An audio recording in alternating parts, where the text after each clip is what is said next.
For those of you I haven't had the opportunity to meet, I'm Mrs. Beckett, and I'm the Director of Alumni Relations. And I am thrilled to welcome 3 of our alumni to tonight's Careers in Education panel. I am here to set some ground rules. So specifically, please make sure that your microphone is on mute. If you have a question, please submit it through the chat box. I'll be monitoring the chat box, and I will be sure to ask your questions to the panelists when they come up. And this is in real time, so as you write your questions, I'll make sure to share them. And I just also want to share, we have a hard stop at 7:30, so I want to respect that folks have lots of commitments outside of this evening's program. So I want to make sure that when we're done, we are done. But all of our panelists have generously offered to share their email with interested students. So if at the end of our program, there was a question you really wanted to have answered, or you were hoping for some additional discussion, I can make that happen. So I will turn it over to Patrick, who is going to moderate our panel. Yeah, so just a quick introduction. I'm Patrick. I'm one of the student alumni board representatives for this year. And yeah, that's pretty much it. I'll just get right into intros. So yeah, does any one of you guys want to start first? I'm happy to go. I can go. I'll go. Hi guys, I'm Margaux Munnelly. I'm from the class of 2002, which means I'm officially super old. I only went to Academy for my most of my sophomore, my junior, and my senior year, but my family still lives in Columbus to this day, and so I have deep ties. I am the principal of a 6th through 12th grade school in Philadelphia named Mass Street Charter Pickett Campus, and I've been there for 10 years. This is my 11th year there. I love everything that I do, and before that, my college was Boston College. So that is my brief intro. All right, great. Nate, would you like to go next? I'm sure. I just want to say, Margaux, your comment about feeling old right now, I'll just jump in. I'm Nate Gordon, and I'm the class of 1988, which means I have actually classmates of mine whose kids have graduated, I think, Academy, definitely have graduated Academy by now. So that's a good feeling. I went to Academy from 4th grade to 12th grade. In those days, the school started in 1st grade. So I was not a lifer. My brother joined that same year, was. Very different school back then. The first female students came about 5 or 6 years after I graduated. And at the time, actually, we still had people who had taught at the original campus in Cherry Bottom Lane. Not Cherry Bottom. I don't remember where that was, but the original campus. Right now, I am the assistant head of the lower school and the lower school technology coordinator at the Bullis School, which is a K-12 school in Potomac, Maryland. So outside the DC suburbs, the school actually very much, I think, like Academy. That's great. And now Bryan, it's on you. Hey everybody, I'm Bryan Panzano. I graduated from Academy in 2008. I'm currently the Associate Director of University Engagement at Harvard University. I actually have another title too. I'm a proctor for first-year students, so I'm a residential advisor. I live on campus with my wife and our son. And in my role as the Associate Director of University Engagement, basically what I do is work with a subset of Harvard fellows who are interested in making positive change in the social sector. So folks who want to start organizations, have a social mission, and make the world a better place. And I'm an advisor to them as well. So advise some of our youngest students on campus and also some of our oldest students on campus. So excited to be with you all tonight. That's great. Well, without further ado, I'll get right into questions. Where did you guys go for your post-academy degrees? We went over that a little bit. And do you feel that Academy did a good job preparing you for that academic success? I'll start. I went to Amherst College in Massachusetts, which was a wonderful choice to go to, and I felt very prepared for it.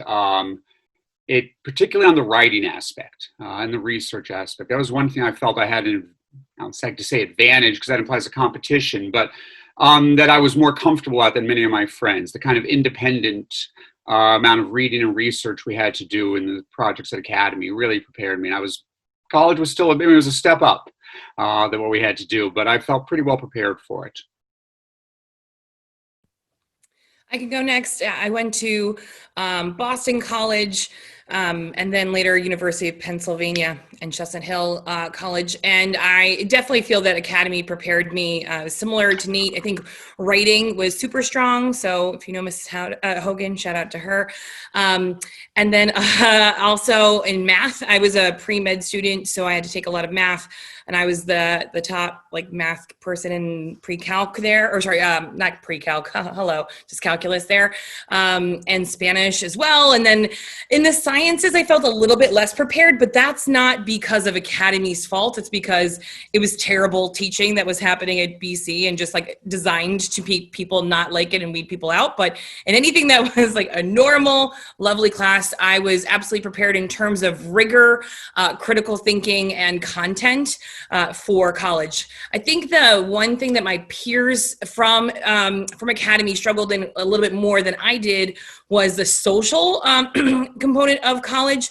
Because I moved around so much, so I went to public school in New Jersey, I went to international school in Brazil, and then I came to Academy. I was used to like meeting new people and having to reintroduce myself and like know who I was. But a lot of my Academy friends were lifers. And so this was the first time for them to like reestablish who they were. And so I know that was tough for them, but everything academic, out of the park. Yeah, I don't have much to add to that. I went to Harvard as an undergraduate and I got my master's from the Harvard Kennedy School of Government. And I just totally agree with both Nate and Margaux that I felt very prepared coming to Harvard as a freshman, and all of the courses that I was taking, I felt like Academy had done a good job preparing me for those.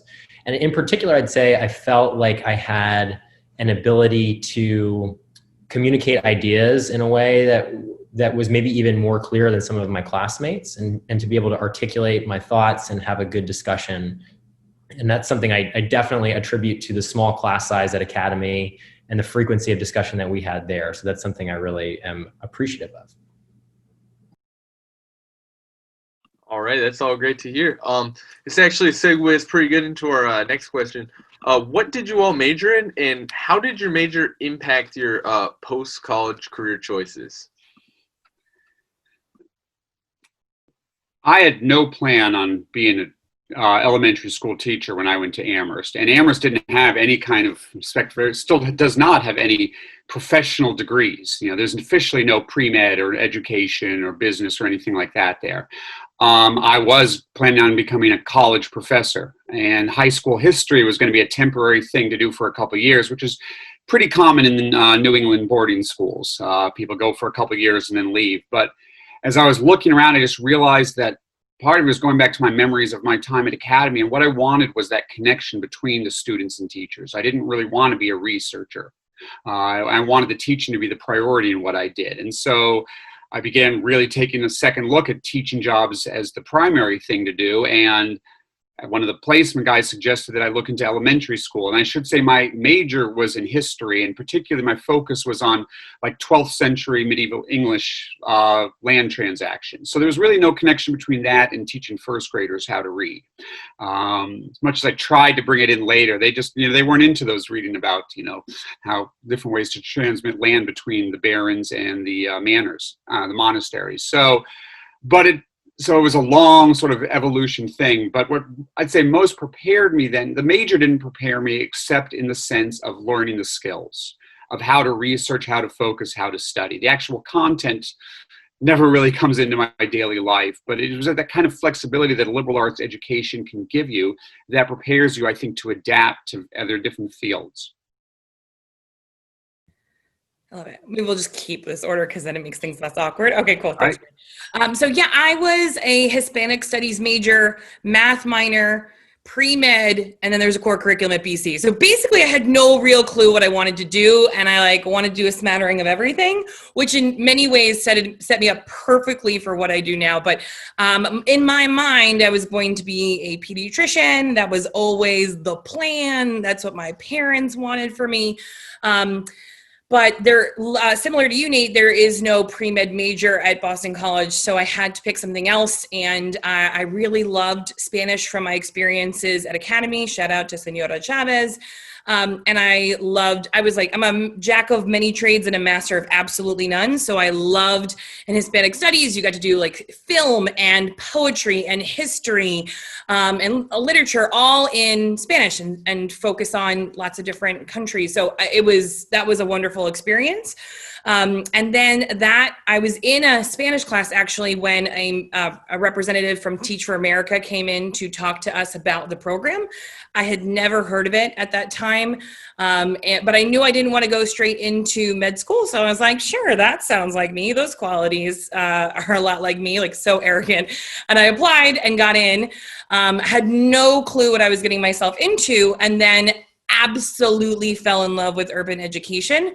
So very much kismet. And now like I get to walk into any classroom that happens in my building and I know all of that content because I studied a little bit of all of it in college, which is really helpful. The only thing I wish I had studied more is African-American history or studies, because I didn't do much of that. And that is something that we really emphasize in our building. So I've had to learn a lot of that on my own, which is a very good thing.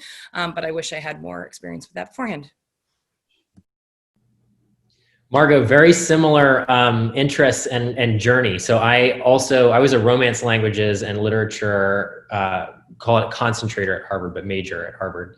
And so very similar thing. I really had no clue what I wanted to do. I'll do my shout out to Mr. Moody, who I don't think teaches at Academy anymore, but I took French with Mr. Moody and loved French and was just like, hey, I'll take French while I'm in college too. And it ended up being my favorite course, and it led to more French courses and then led to Spanish courses. And so it was a great way, just like you said, Margaux, to discover new things in lots of different ways. I also did Teach for America after graduating from Harvard. So yes, very similar paths. And then while I was doing Teach for America, I sort of made a decision that I wanted to take a step into education policy. And so returned to Harvard to get a master's in public policy from the Kennedy School of Government here, and got connected with a program on campus, as I said, that is sort of tied into social impact, particularly around education for students. So I guess, how did my major inform all of that? This actually ties into where Nate started us, which is I had a way of thinking. I learned a way of thinking. My degree, other than occasionally being able to speak bad Spanish to people and worse French, is mostly just giving me the tools that I needed to be able to be flexible, adaptable, to learn new things, to teach myself new things. And I think that is something that Academy, that's something that originated at Academy, sort of that idea of discovering new things on your own, teaching yourself new things, being curious, intellectually curious. And so that was my path. Yeah. All right. This is completely off topic, but Margaux, is that a dog I see? Why, yes, it is. This is Lady Magnolia of Larchwood, aka Maggie, but I gave her like a really bougie name just for fun. This is my rescue pup. She's the best. Yeah. She keeps me company. She likes to like snuggle. Every time I'm on Zoom, she like has to get on screen. Get out of here. She loves the spotlight. All right. Our next question is, how did you all get into your current role, and how did Academy help you get there? Mine took a long evolution to get there. I started teaching, most of my elementary school time was in third grade. And towards the end of my time of third grade, I began becoming really interested in how I could use technology in the classroom. And I was sort of one of the leaders of it. And then I began to become interested in how can I help other people use that and other teachers and sharing it so it wasn't just my room. And so I moved into the role of what at times was technologist and tech director and tech coordinator, a variety. Every different schools had different titles for it as I sort of moved around. And then the assistant head part just sort of came about because my schedule sort of allowed it, and there was a need for a little continuity as we went through several heads in our division to have someone who had that sort of cross grades as well as cross divisional, because I worked with middle school a lot, approach to be able to sort of support and help them on it. So my job is right now half administrative and half on the teaching side. And in terms of how Academy helped me get there, sorry, directly no, but one of the things I realized as I look back was there were teachers at Academy who did the same thing for their entire teaching career. 45 years of retired after that, and that's wonderful for people who want to do that. The one teacher I've heard so far who I remembered was Mr. Moody, and I think Mr. Moody pretty much taught high school French and coached soccer his entire time there. And that was wonderful for him, but there were many teachers also who moved around and did different things and taught different grades. And at the time, that sort of shocked me. I would hear that my brother's first grade teacher was also his fourth grade teacher. I was like, well, how can that be? Or actually, Coach Clarke, who just retired a year or two ago, I believe, he was the other fourth grade teacher. I didn't have him, but he was in the room right next door to me. And then he moved on to high school English for a while. And then when he was doing middle school health, when I left, as well as coaching the track team. And so that idea that you could have that kind of stay in the education field, but get that freshness to move around, try different things, let your own teaching career grow, because it can be hard to do the same thing for a long time. And it's sort of easy for teachers to fall into a rut. And seeing that kind of model at Academy, that Academy gave the support to teachers to do that, was, I think, really beneficial to me. Love it. Yeah, I think Academy absolutely influenced me, even though, like I said, I was only there for a short time. I think in the most significant ways, one is around public speaking, and actually Coach Clarke did junior speeches with me, and I remember that class being like incredibly helpful to my life. As a teacher, all we do is public speaking, and then as an administrator and now as a principal, I have to constantly be able to communicate, give speeches in front of large groups of people on the drop of a dime. So that helped me so much when some of my peers really struggle with stage fright and public speaking. I was also in theater a bit at the end of my high school career. So all those things really helped me. I can project my voice and I never need a mic. And I got all of that at Academy. I think also just service orientation, right? Like the community service that I engaged in, that it just was like part of our DNA at Academy and just like who we are, influenced me going to Boston College, similar Jesuit like morals there about go set the world aflame and men and women for others. So that certainly propelled me into TFA and then staying, working in a very underserved urban education field in a turnaround school in Philadelphia, but still being a public school, which is really rare. So I think like that influences me every single day and just immersing myself into the community and trying to honor them and be the best that I can be for them. Although it is not community service, I think sometimes people go into this work as like, I'm going to give it a little bit of time just to help out like I would in my high school career. Like, no, I am serving that community and I'm learning so much from them. So how did I get this? Yeah, I was like I told you guys, I did Teach for America, on a whim, absolutely fell in love with it. So something that is consistent in my life is I did things that I really enjoyed. And then that passion, I think, became evident to others and made me want to keep working hard and doing it. So I fell in love with teaching. I realized the school that I was placed in TFA, I stayed there for 4 years. I learned as much of the good stuff to do as an administrator, and I also learned what not to do. And I wanted to be, instead of a single charter school that kind of leached students from the public schools, I wanted to be in a school system that was a public school, serving the same students that it always would if it were part of the school district. So that brought me over to Mastery. And then I very quickly became an assistant principal of instruction, and then a principal. So that is my journey, and certainly Academy influenced me all along the way. Just yes to Nate and Margaux completely. So much agreement with everything that's being said. The only thing I would say beyond that is Academy influenced my career path, and especially as it relates to getting involved in education, because I learned very quickly how much of an impact teachers had on my life, seeing and hearing from other students, both when I was in college and then when I became an educator, and experiencing that firsthand, that the impact a teacher can have on a student's life is just remarkable. And that was something that was really important to me, and something that I really valued about the Academy experience, is that the teachers were passionate about what they did. They cared a lot about the students, And I knew how much of an impact it had on me. And so I wanted to try to carry that forward in some way to the next generation of students. And so, like Margaux, went into Teach for America and became extremely passionate about education, and also recognized probably for the first real time how much advantage and privilege I had had in my life, and how much of my experience, frankly, had been based on luck and just sort of being born into a family and to a set of opportunities where I was afforded a lot of really, really great experiences.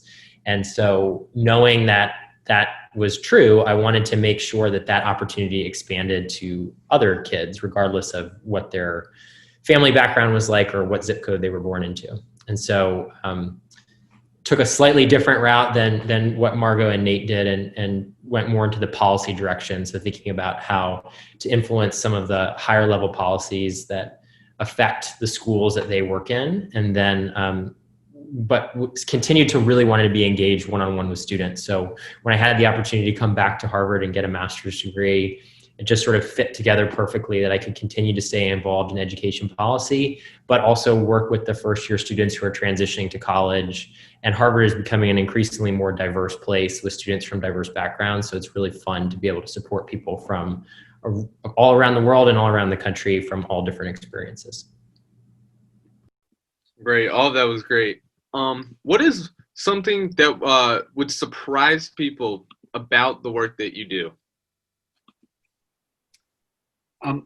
I think the first one is that the amount of background knowledge that has to go into teaching even the simplest concepts. I mean, I came into teaching in my first years right after college, and thinking the content, and that's what's most important, content expertise. That's why I was going to be a high school history teacher. And now that when I started teaching elementary school, everyone's like, oh, you got to be patient, and that's it. I mean, that's all they sort of thought. You have to be patient with kids, but how hard is it? You're teaching them, the cat sat on the rat. 2 + 2 is 4. And you can teach that not well just by knowing that, but to really understand and truly educate people, the amount of skill that has to go into the knowledge of how to teach information and skills. And that for the youngest kids, in some ways, it is the most difficult. I find for the youngest kids, having taught, from kindergarten to 7th, you do more planning ahead of time. Because there's so many pieces that go into them, teaching them and building up those skills to get there. As it gets older, I found the kids, I spend more time afterwards on the assessment. But there's so much that goes into getting ready. And there's a technical knowledge to teaching elementary school reading that, I'll be honest, I did not get in grad school. I was part of a group of education schools where the philosophy was just read to them and they'll pick it up. And we've sort of realized in many cases that just doesn't work. Some kids do, but many don't. And there's a whole science behind it that I'm still actually catching up and learning them as well now. And certainly even for teaching elementary school math, again, to really truly teach kids to understand the concepts of math, there's a lot more that goes into it than just the knowledge of how to multiply numbers. I couldn't agree more. Teaching is crazy hard, like so hard. And for those of you guys who've already learned how to drive, when you watch someone else drive for your entire life and you're like, oh, it looks pretty easy. And then you get behind a car and you're like, oh my God, I can only look right here. And you're like, parents are yelling at you to look in this mirror and this mirror. And you're like, I can't. So teaching is like that. You've seen it your whole life. And your teachers make it look so simple, but it is so incredibly hard. And if any of you do go into teaching, know that you will be the worst person in your building your first year. You will be the weakest link on your team. And for so many people that I work with and interview, that's the first time in their life that they've really been bad at something, because so many people that I work with are brilliant and very successful. It is an art form. You'll never master it. It's so incredibly, I'm in awe of it every single day of my life. So agreed, Nate, teaching is crazy complicated and hard, and your teachers make it look easy. And then I would say funding is so messed up and crazy inequitable, not even just unequal, inequitable. It's not even equal, right? So in Philly, I get $7,000 per student, general education student. And in the neighboring suburb, they get $20,000 to $54,000 for the same general education student. And in Philadelphia, we've got old buildings that are worn down. We have way more trauma impacting our community and low socioeconomic status. I mean, everything. So it would blow your mind what we get at Academy kind of versus everywhere else, as Bryan was saying, and through no fault of that community whatsoever, just because of like luck of where you're born into, or what, you know, your family is able to afford or negotiate for you, or who they know that lives in that zip code. It is crazy inequitable.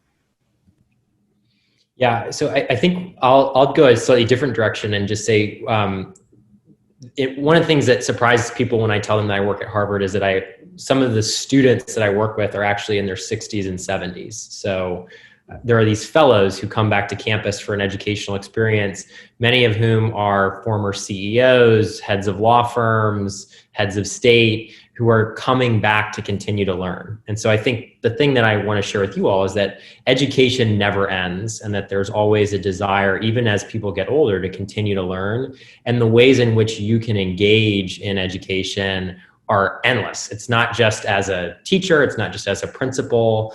There are private ways that you can go, where you can be working for a for-profit company, you know, developing textbooks. There are public ways that you can go, working in a public school like Margaux is. And then there are so many iterations and versions of this that if you're interested in working with people, and then to circle back to Nate's point, one of the amazing things about being an educator is that to truly educate someone, you need to understand that topic so well, because you need to basically be able to break it down to its fundamental component and explain it to someone else so that they can do it. And so it's a process not just where you're helping other people continue to learn, but also where you yourself are learning throughout your life. And again, to borrow some of what Nate was saying, when you look at Academy and some of these teachers who are around for decades, I think some of it is because in education, it keeps you young, not just because you're around young people, but because you're constantly learning. You're constantly revisiting, you're constantly finding new ways to design a lesson to improve the administration of your school, to help people change the world. And that's a really exciting and energy-giving field. Wow, that was all great stuff. So a lot of you guys touched on it at least a little bit in what you said, but what are the biggest challenges that you are either facing or have faced in like your current work environment or role? And what are some of the struggles you anticipate in like the next year, 5 years, or even down the line, like 25 years? I'd say one of the struggles I have when I think about, as I move into my new roles, when I was a third grade teacher, I had to work with my team. I had my own classroom. I could really do a lot of my own stuff.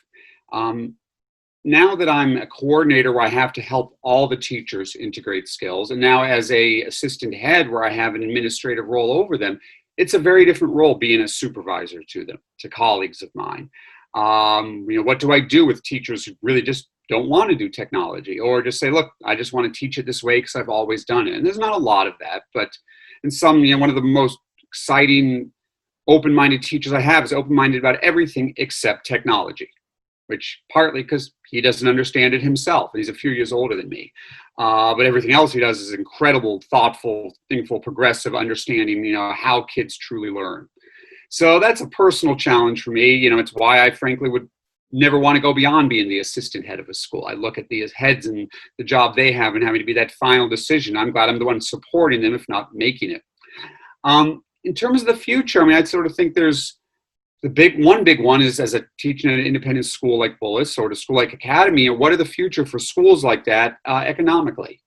Many of the schools are having an issue of how do you price yourselves in? The costs are going up at schools, and it's living in an area like I do where the public schools are very good, becomes a real issue.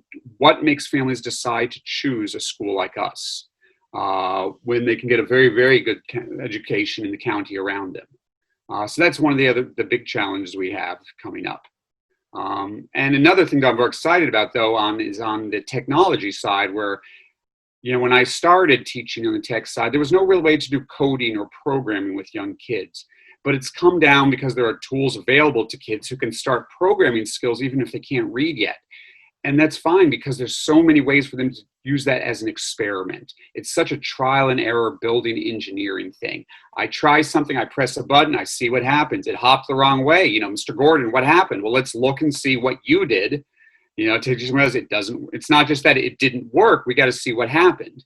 And that's such an exciting part that I really want to see. I look forward to growing and becoming an important part of education because there's so much potential with technology for students to experiment and try again.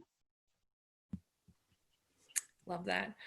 Yeah, I think in like challenge in a good light, I think one of the challenges that I face every day in being principal is that I'm just balanced. I'm like spinning so many plates at the same time. And I go from like a totally disparate meeting to totally disparate meeting.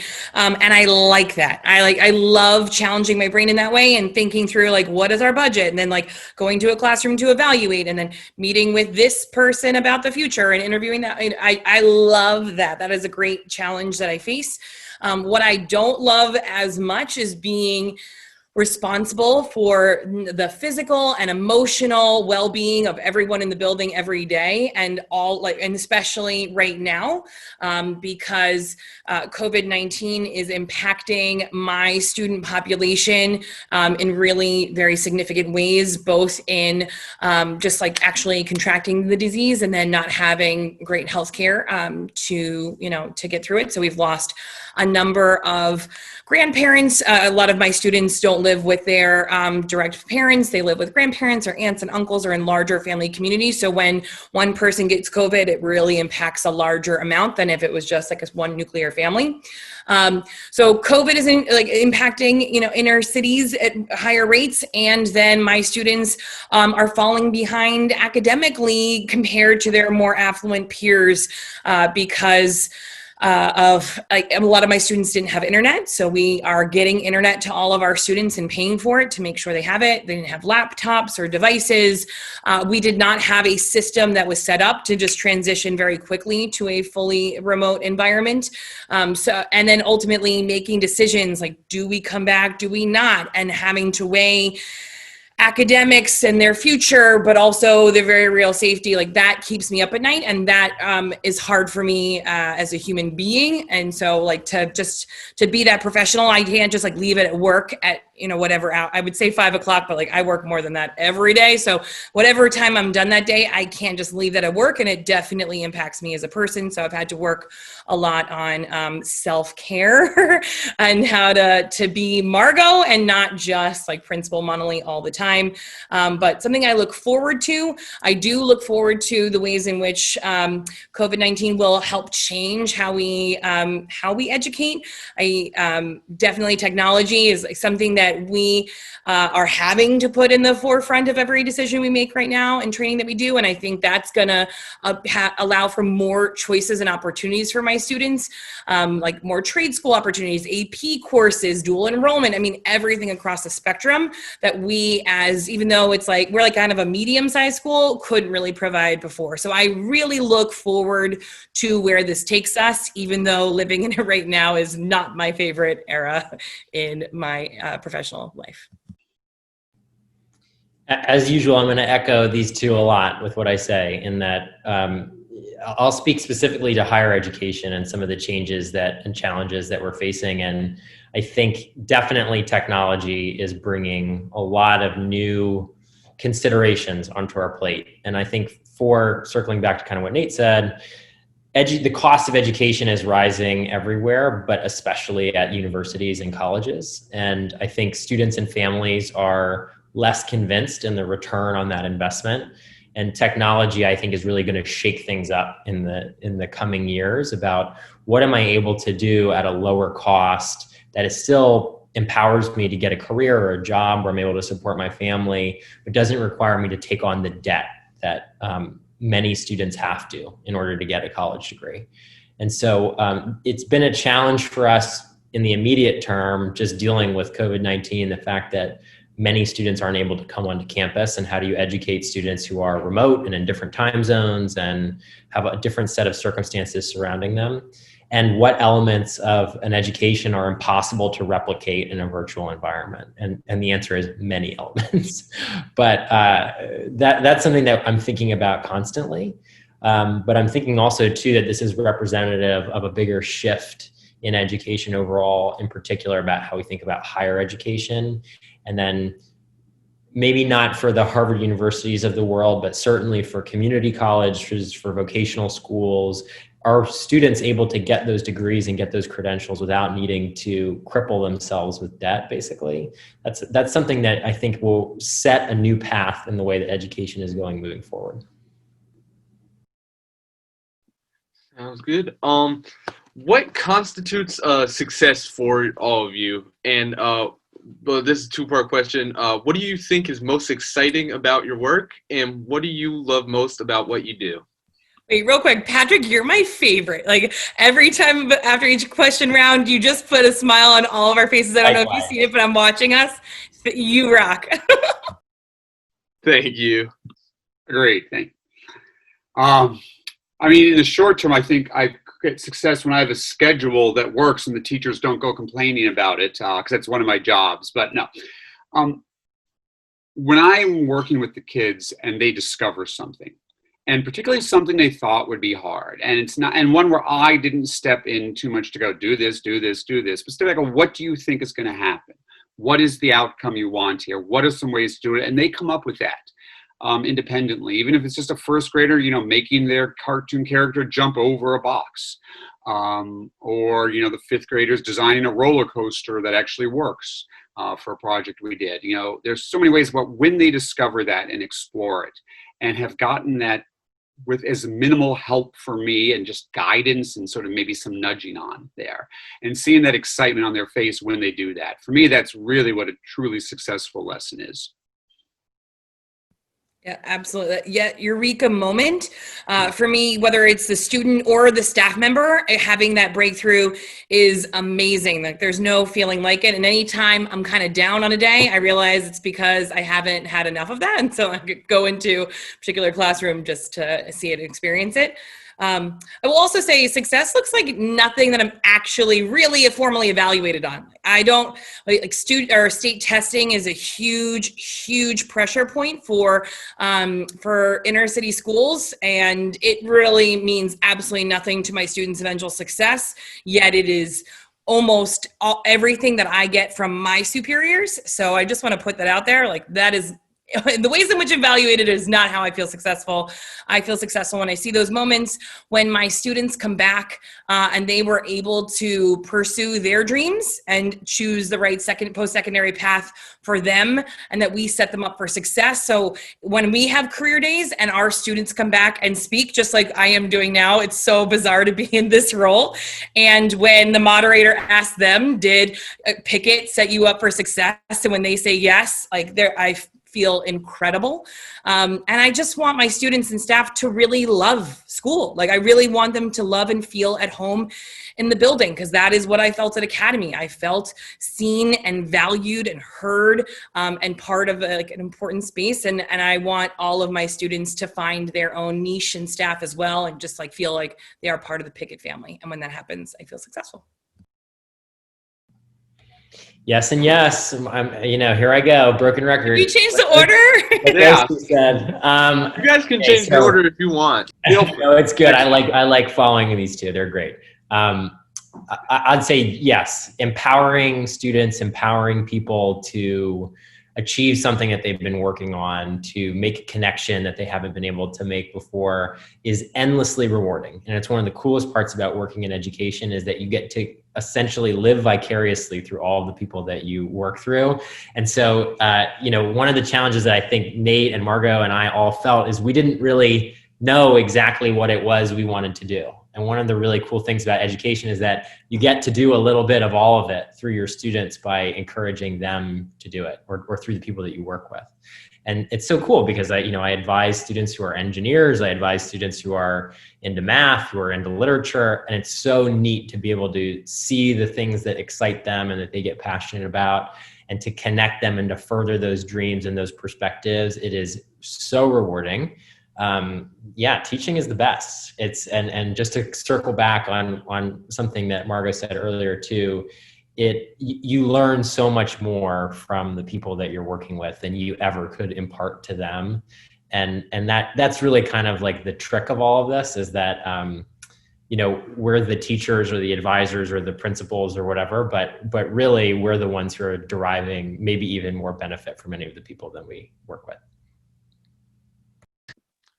Now, I know a lot of you touched on this earlier, but feel free to add on. Has COVID changed your work and the way that you guys work? And if so, what has changed? And if no, or I guess it's all changed, but what has managed to stay the most normal, I guess? And I'm happy to let one of the others, if you want to. Go for it, Nick. All right. So I think we're relatively well prepared. I mean, mid to late February, the director of technology came to me and said, look, we've got to start planning. And so we had sort of an action plan ready before we went off online. And then, of course, we dumped it all a week later and had to do everything differently. But at least we had a start on that. It's been a real challenge for the young kids. We're back on campus now. The elementary school, the K-5, we are on 4.5 days a week now instead of 5. We do have a half day Wednesday. But the students, they stay in the same classroom all day. Their desks are separated. And what it really means is we can't share. They cannot share manipulatives. They cannot share books. And especially with our youngest kids, our kindergartners, many of whom miss some of their preschool, and our first graders who miss chunks of the kindergarten, so much of the beginning is learning how to share. And they don't know how now because they're not having to. We require kids to go into the same things and move and pass around and work. And it's very hard to do that with these young guys. And they're really losing a lot. And I'm very worried about the long-term, ramifications of this for our youngest kids. What's it going to be like for them, catching up on this? I mean, our first grade teacher has talked about, his first graders are still kindergartners in many ways and so forth. And I think it's less for each grade as you go up. So it has been a real challenge for us on that end. We're very happy that we are on campus though. And again, especially, I don't know how teachers, I'm so full of admiration for teachers who are starting a kindergarten class online. Because, what's kindergarten about at the beginning? It's about learning how to be part of a community and how to share. And they're not doing that. Or they are. They're coming up with ways to do it. So that's been a real challenge for us. What's been able to stay the same is, we still have the same objectives. We just perhaps are a little less ambitious on some of them. But, they still need to learn how to read, to write, to do math, how to think, how to develop, how to solve activities together. So it's just sometimes coming up with new ways to go about that. So. Yeah, I agree. I think what's the same high quality instruction in my building is still high quality instruction, whether it happens in a Zoom classroom and on Nearpod or in person. Like we are still focused on highly engaging students, having them bring their prior knowledge and constructing new realizations. If it's in a breakout room instead of in a group of 4 in person, that's okay. So just reconceptualizing everything that we did before.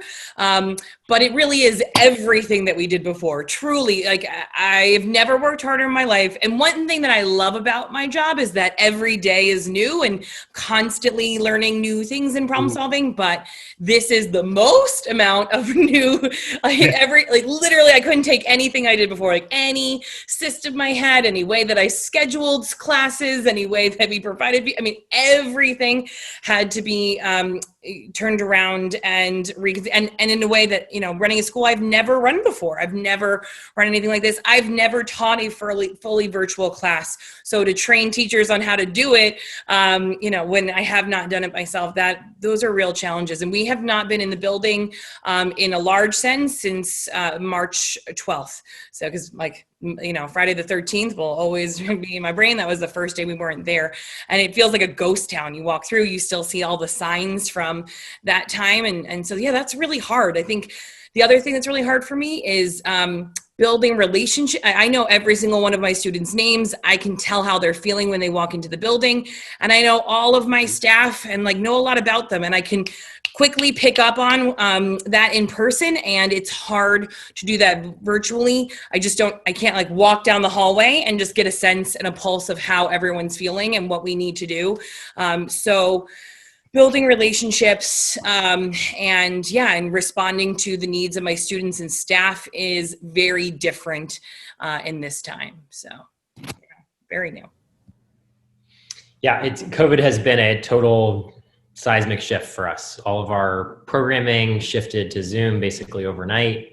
All the students left campus basically overnight. And this fall, when students return to campus at Harvard, it's just the freshmen, just the first year students on campus.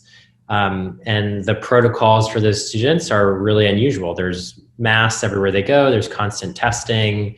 There's all sorts of rules around where they can and cannot be. And it's a very unusual environment here. And I think in particular, the greatest challenge has been how to build community when many of these students I have never physically met in person.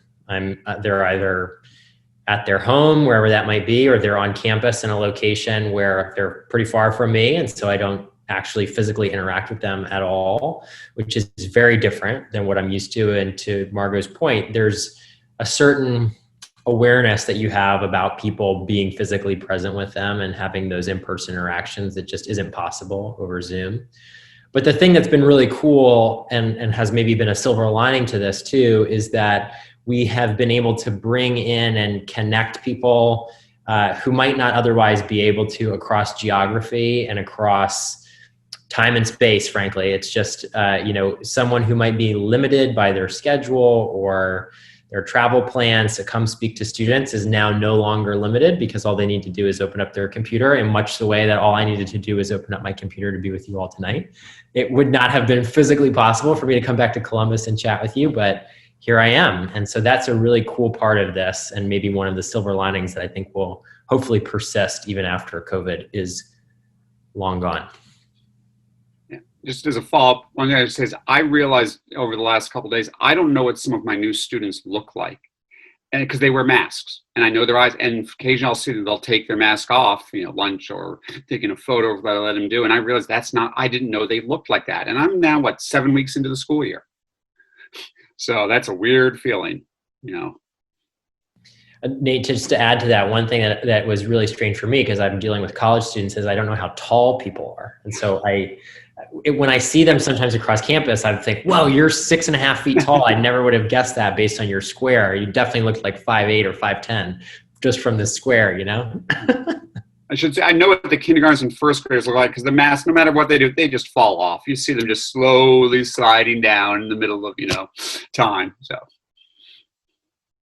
Yeah, Bryan, to add to your point, one thing we definitely found as a silver lining with everything going on is that for the career fair, we could get all of this input, not just from alumni in Columbus, but from all over America and even the world. For the final scripted question, I guess, is what would be a piece of advice that you would give a younger version of yourself? When I started teaching, my first year to teaching third grade, I was on campus every weekend for 5-6 hours planning for the week ahead. So much time, in fact, planning that I was hardly having time to catch up on grading and assessing. And not everything has to be amazingly creative, innovative on day one, because it's not a survivable pace. Sometimes it's okay, pull out a worksheet. Sometimes a lesson's not going to work. And it may be the one you've planned the most on, you had the most, and if for some reason it just didn't fly. And just not to be discouraged by that. Look back and see why it didn't and adapt for the future, but just having to be patient. You really want teaching to be a long-term career. And it's true of any job that someone goes into. And it's easy to get discouraged early on. Especially if you're going, I think, with the most idealistic hopes and expectations. And it's okay. You're going to learn. You're going to make mistakes, and you just roll with them and grow from them. And isn't that the mindset we want our students to have? And yet we don't have that grace and growth mindset for ourselves. I totally agree. Yeah, I mean, for a younger version of me, I would say have an open mind and don't just like pick the career that you've heard of or that you think you want to do. Like I think Bryan talked about earlier, just the scope of things in education alone. And none of us knew what we wanted to do when we were your age. So I'd say like go out there, experiment, figure out what you like, and don't just do what you think you're supposed to do. Then I would say like work your butt off, but like to Nate's point, like on the smart stuff, but then set aside time for you because you can't be the best version of yourself for students, and students are the best part of any education job. If you are not like good yourself, so you might like work your butt off on that lesson, but if you're not centered, then it's not going to matter. And then lastly, I would say, and this is regardless of wherever you end up, is don't expect other people to pour into you. Find opportunities for growth yourself. Find opportunities for feedback yourself.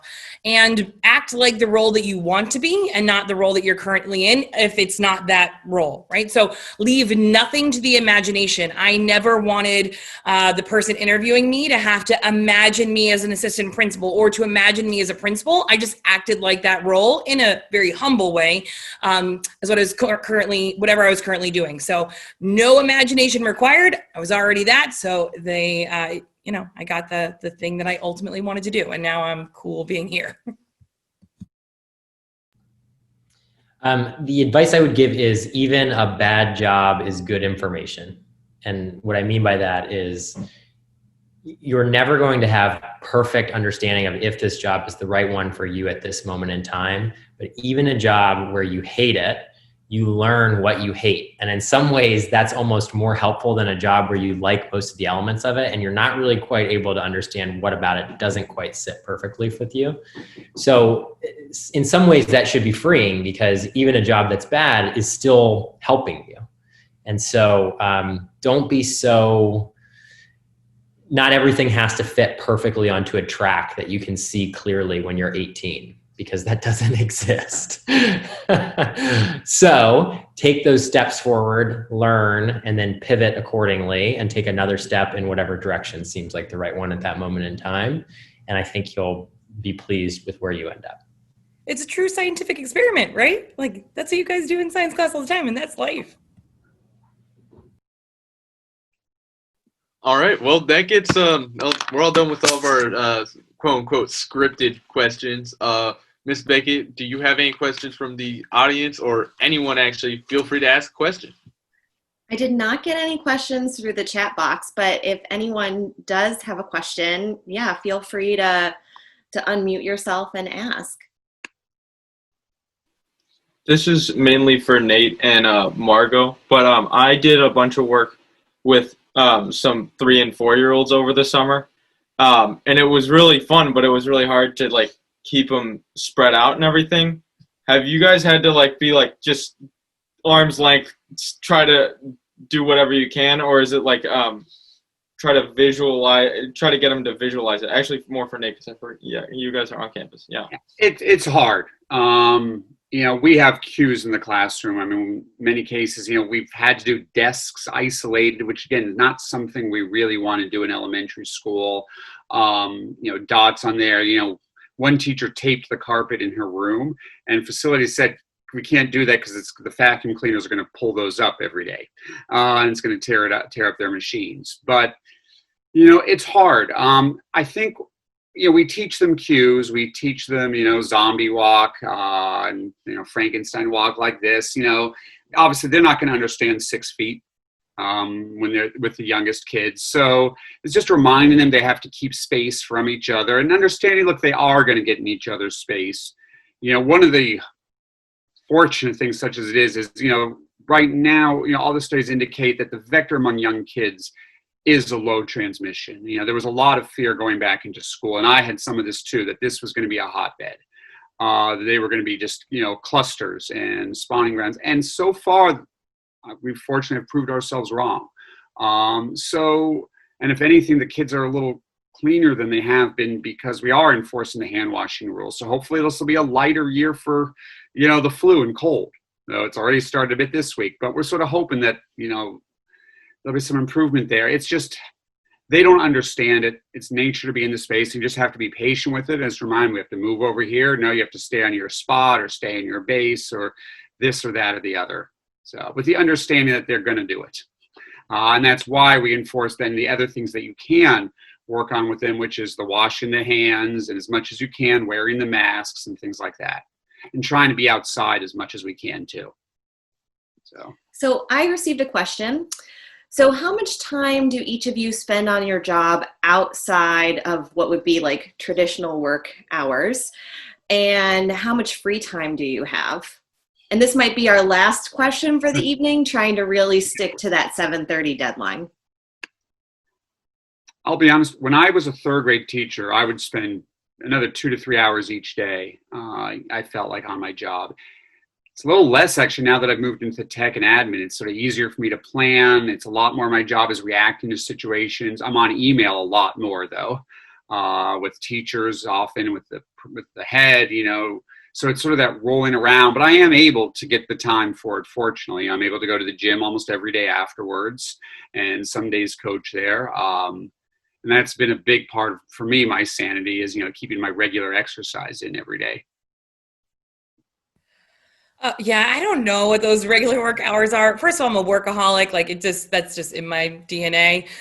So I'm bad at setting boundaries. What I don't do, so actually it was really hard for me with the pandemic because I never brought my laptop home before. I would always leave it at work, which was a really good boundary for me. So I might stay there until be there, get there at 6:30 in the morning, stay until 7, whatever at night. But then I would leave my laptop, come home, and the rest of the night was for me. And I never did work on the weekends.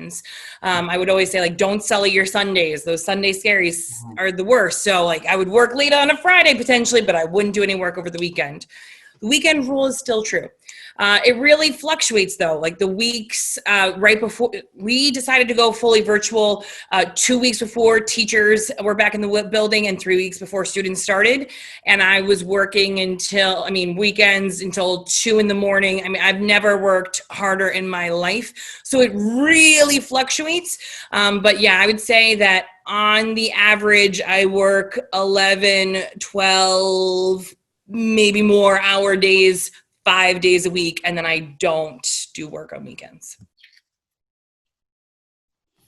Definitely when I was, working as a middle school teacher, I can relate a lot to what Margaux and Nate are saying. One of the benefits about continuing upward is that your time becomes a little bit more structured around when the day begins and ends. So I do work basically a normal 9 to 5 during the week now, with some additional programming that varies depending on the time of the year. So when new students are coming to campus, I have more after hours things that I need to do, and then at the start of each semester. But outside of those two kind of big waves at the start of both semesters, my time really is mostly confined to the 9 to 5. And that's because I'm very deliberate about that. And I don't necessarily feel the same obligation that I did when I was working with 12-year-old students to be available. I can say to an 18-year-old or a 20-year-old or a 60-year-old, I'll deal with this at 9 o'clock in the morning. It is not an emergency. And so as the students and the people that you're working with get older, their understanding of your personal time broadens a bit. Also, things like school dances. So this is back to the school, you might not be thinking of your teachers as working when they come to football games or do different things or run ECs, but they're not just, they might enjoy that, but they're not just doing they would not normally spend their Friday night doing that. So all of those things are still part of my job, right? Going to those events. You can't be the principal that doesn't go to a school dance or a fundraiser or this or that. So just, it's not all the time, but when you see your teachers at prom, if you get to have it or whatever event, just realize this is them at a work event and they love you, and that is why they're there.